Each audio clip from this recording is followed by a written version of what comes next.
वो रात कभी नहीं भूल सकता जिस रात मैंने अपना सबसे प्यारा दोस्त खो दिया। संदीप संदीप यादव था उसका नाम।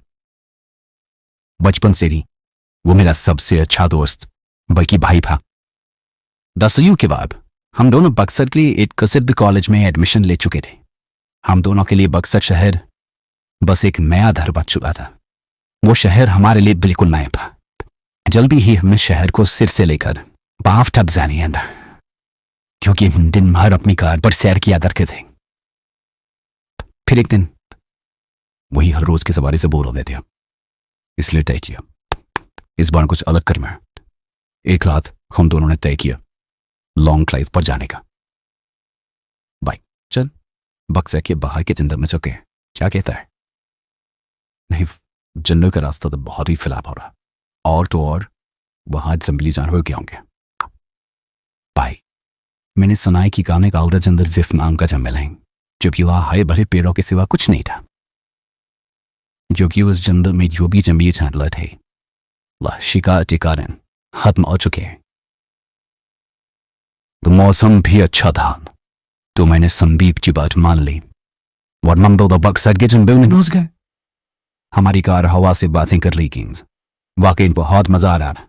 लेकिन कुछ था जो अजीब चल रहा था। हम जिस पे ही चुप्पी में खुश ले थे, प्री कुछ तो था। मैं चाहता था यहां कुछ तो गड़बड़ है।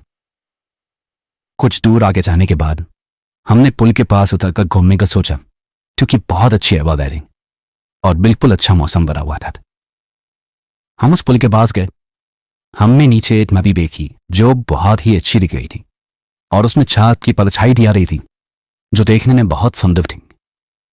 ठंडी ठंडी हवा और इतना अच्छा दृश्य देखकर हम दोनों बहुत मजे कर लाए थे। अभी थोड़ी देर बाद अचानक एक एरिया की चिल्लाने की आवाज सुना।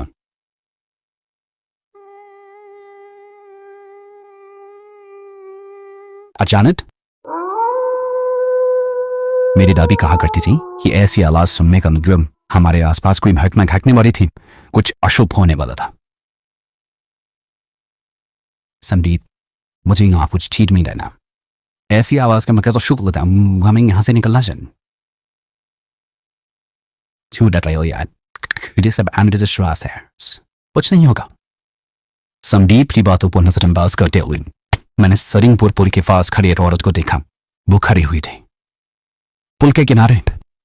उसने अपनी चप्पलें उतारी और अचानक से रेलिंग के ऊपर चढ़ गई। वो फुसफुसाते हुए बोली, अब यही खत्म हो रहा। और फिर जैसे वो खुद को खत्म करने जा रहे थे। भाई वो देख, वो लड़की क्या कर रही है। ये को अपनी जान देने की कोशिश कर रही है। ये सुनते ही मेरे रोंगटे खड़े हो गए।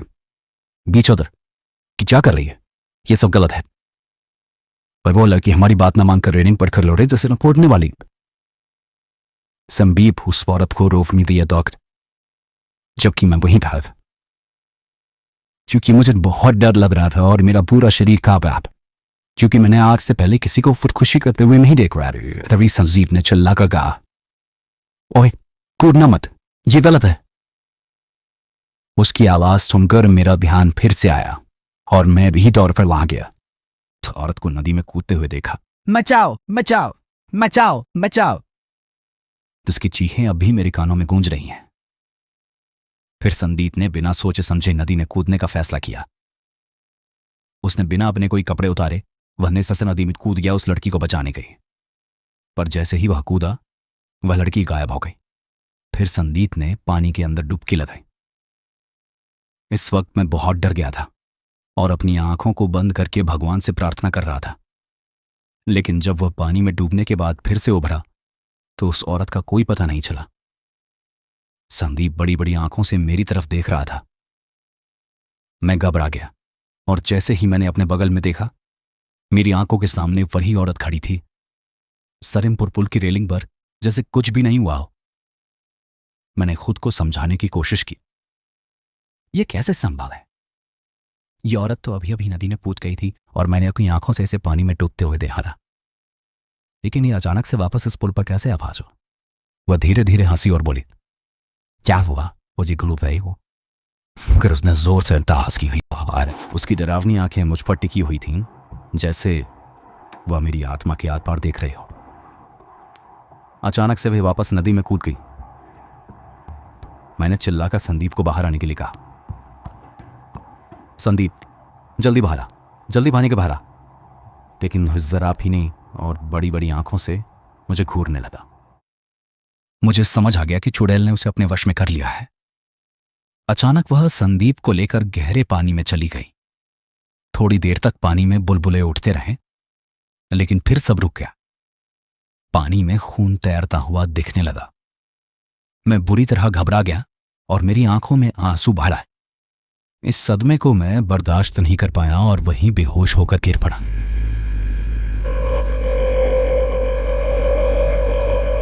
जब मैं उठा तो देखा कि बहुत से लोग मेरे अगल बगल खड़े हैं और बहुत सारे लोग उस पुल के किनारे खड़े होकर कुछ देख रहे थे।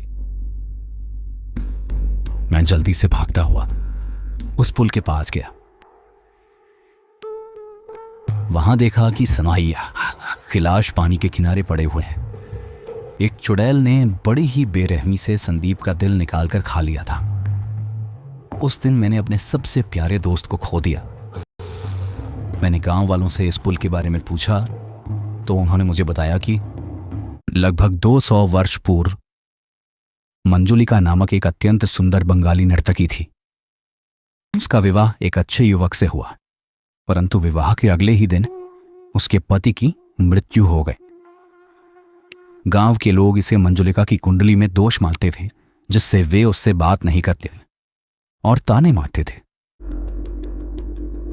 इस सामाजिक बहिष्कार के कारण उसके ससुराल वालों ने भी उसे घर से निकाल दिया। मायके लौटने पर उसके भाइयों ने भी उसे स्वीकार नहीं किया। इन सब परेशानियों से तंग आकर उसने सरीमपुर पुल से कूदकर अपनी जान दे दी। उस दिन अमावस्या की रात थी, जिससे उसकी आत्मा एक भयानक दानवरी बन गई। तब से जो भी उस पुल पर जाता वह जीवित में ही लौटता। गांव वालों ने मुझे बताया कि यह चुड़ैल 100 लोगों का दिल खाने के बाद फिर से एक बहुत ही सुंदर स्त्री बन जाए। तब से लेकर अब तक उसे पुल पर दोबारा कोई हादसा नहीं हुआ। लोग मानते हैं कि मेरा दोस्त ही उस चुड़ैल का आखिरी शिकार था, इसलिए ही उस चुड़ैल ने केवल मेरे दोस्त को मारा, वरना वो मुझे भी मार देती।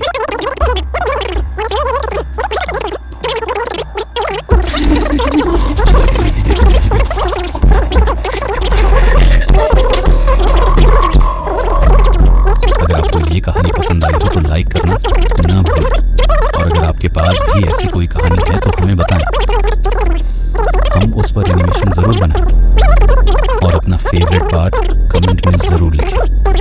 बाकी ऐसी ही डरावनी वीडियो के लिए हमारे साथ जरूर जुड़ें।